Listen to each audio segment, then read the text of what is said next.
I had been hopelessly chasing after Ricky for over a year, and he finally agreed to be with me. In a moment of boldness, I booked a luxurious round bed suite for $200. When I woke up in the morning, I found someone else beside me. The person lying next to me, half asleep and muscular, was my childhood crush. When we were kids, he was a tiny bundle I used to hold in my arms. Now I was the tiny one being held in his arms. Can anyone understand this? Waking up with a handsome guy in my arms, feeling a mix of excitement, nervousness, and an urge to touch. Oh, I meant his abs. We hadn't seen each other for years, but I was sure this was my neighbor's younger brother, who was 5 years younger than me. At this moment, he was still in a deep sleep, having just turned over. I checked under the blanket and found myself completely naked. This was a disaster. The best strategy was to escape. I grabbed a piece of clothing to cover my important parts and planned to sneak out. Madeline, you're awake? Haha, could I pretend I wasn't? I turned my head to explain, but he had just lifted the blanket and was getting out of bed. He seemed to be planning to get dressed, not expecting me to turn around suddenly.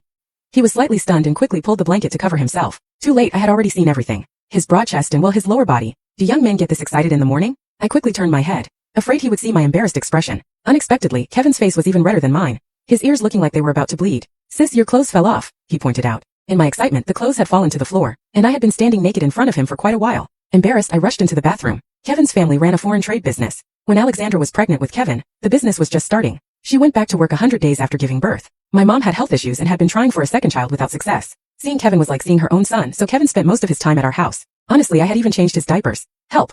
What do you do when you wake up next to someone you practically raised? While I was squatting in the bathroom, wondering if I should wrap myself in toilet paper to go out, Kevin knocked on the door. Sis, your clothes. If I don't feel embarrassed, then it's him who will. After getting dressed and washing up, Kevin had already ordered breakfast from the hotel. We haven't seen each other for years and you've grown up, I said, racking my brain for a topic. Don't you know best if I've grown up? Kevin smirked, handing me a bowl of black rice and red bean porridge. You were exhausted last night, sis. You need to recharge. I was dumbfounded. Was this still my model student soldier brother? Was he implying what I thought he was implying? Memories started flooding back in bits and pieces. I seemed to have been clinging to someone, begging for kisses, and finally being pushed onto the bed, with someone calling me sis in a fluctuating voice. I drank too much, but I didn't lose my memory. Give me a lever and I could lift the entire memory. I stared at the handsome face across from me, unable to swallow my bun. What a miserable life, eating a bad bun and still getting teased. But I was stubborn since childhood and wouldn't admit defeat. Explain to me why you were the one in bed. Who did you hope it would be? Did boys change their expressions this quickly? Kevin placed his hand on my chin, as if he would crush it if I said something wrong. I shamefully ran away. When I walked into the office, my colleague Leslie sneaked up to me and whispered, "How was it? Was Ricky good?